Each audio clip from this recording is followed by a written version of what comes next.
Hi, I'm Lisa K. Donner, along with Andrew Moran, Sarah Cowgill, Graham Noble, and Joe Schaefer. And this is the Conservative Five, Liberty Nation's online TV news program.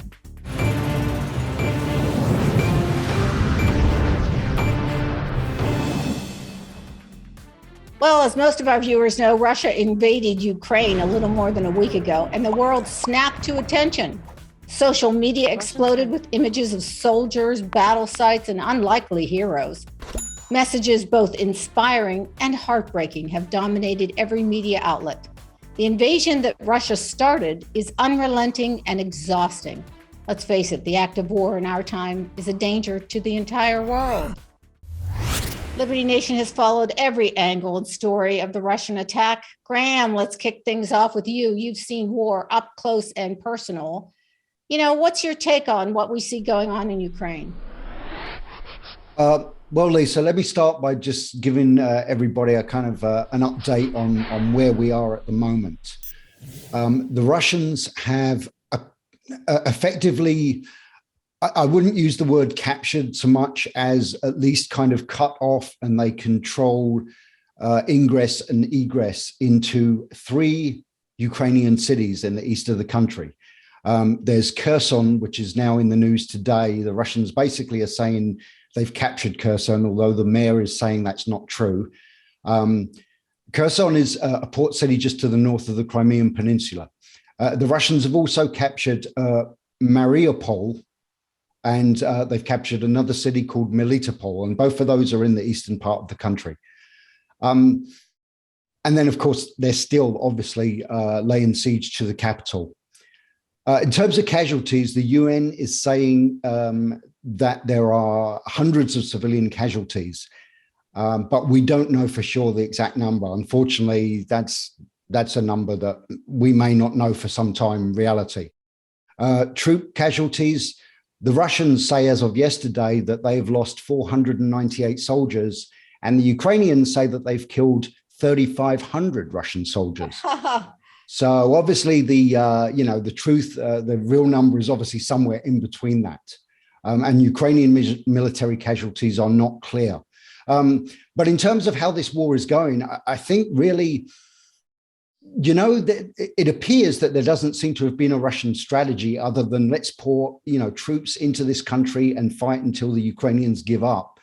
And obviously they did not count on the resistance they would encounter. But actually, there is a strategy going on behind the scenes, because the Russians are targeting, okay, they are hitting civilian areas, they are causing civilian casualties, we shouldn't downplay that, but they are actually going after after Ukrainian military installations.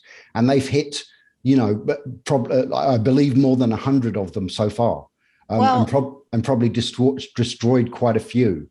But the worst thing about this, from Putin's point of view, unless he's completely delusional, which at this point he may be, is the fact that he's kind of shown his hand militarily. The Russian armed forces have not done a good job here at all. And I think he's kind of revealed to both NATO and to the Chinese, because the Chinese and the Russians, everyone thinks they're buddy-buddy, but they don't trust each other. China is a potential future adversary for the Russians. And Putin has now shown that his armed forces don't measure up. I mean, in a conventional war against NATO, they're going to get decimated, I honestly believe. He's made a grave error in that respect. And just to wrap up, I would say that he's only got 2 choices left.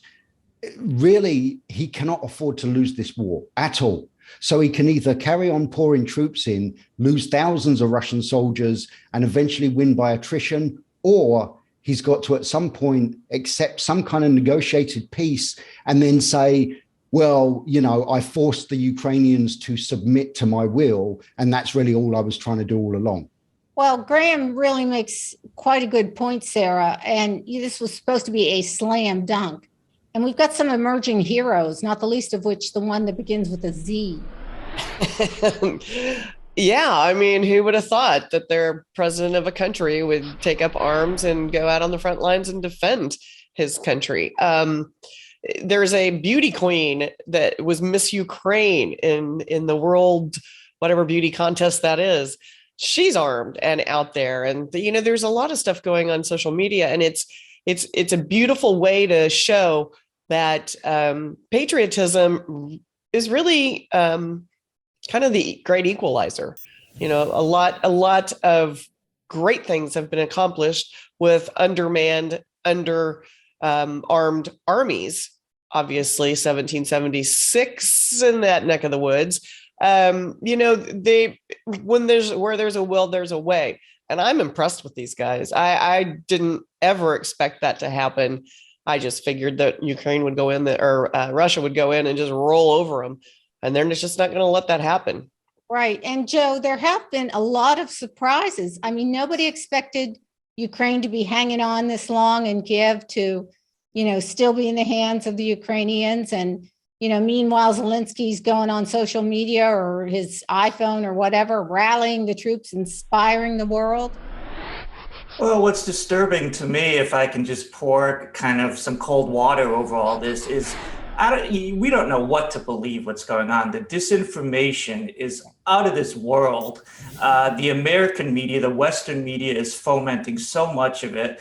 We have these fictitious stories of comic book character Ukrainian soldiers just wiping out like entire Russian divisions by themselves, it seems like. So, you have to put that into perspective. From my point of view, from the America First point of view, which is where I try to come from, is that I'm worried about American casualties. Our own president, the day after the State of the Union, went to Wisconsin and declared that the January 6th protesters, the Trump supporters at the US Capitol, basically emboldened Putin to invade Ukraine.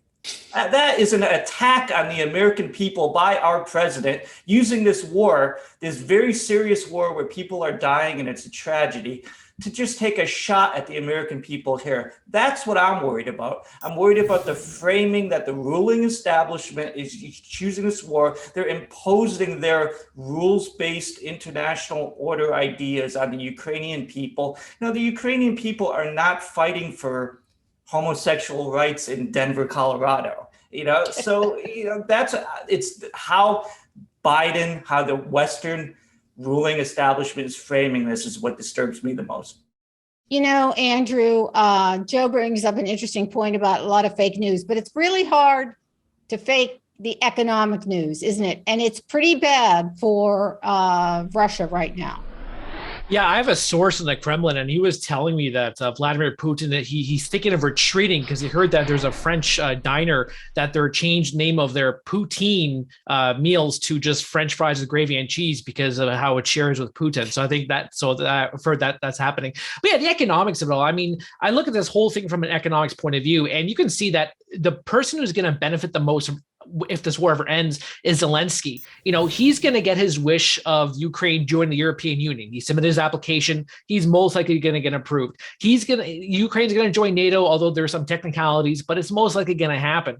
When this war is over, if it's ever over, Ukraine's going to get all these billions of dollars in loans and grants and money and aid. He's going to get all this humanitarian aid, military aid, financial aid. It's not going to stop. All this capital is going to flow into Ukraine, and he's going to make that country prosperous. Whether or not joining the European Union is a wise move in this environment. But overall, Ukraine went in the aftermath of the war. It's going to be much better off than it was before the war with Putin.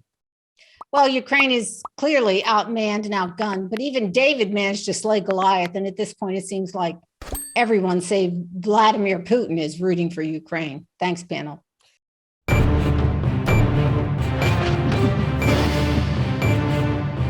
That's it for our Conservative 5 panel today. Check out our other C5 shows and segments on your favorite video platform, YouTube, Vimeo, Rumble. We're on them all. As well, Liberty Nation has its own Roku channel where you can see all of our TV productions. Thanks for tuning in. And remember, surf on over to libertynation.com. Join us for the Member Zone, just $17.76 for the year. Thanks so much to our fantastic editor and post coordinator, Frank Diorio, our executive producer, Sarah Cowgill. I'm Lisa K. Donner, editor-in-chief. Thanks for joining us today.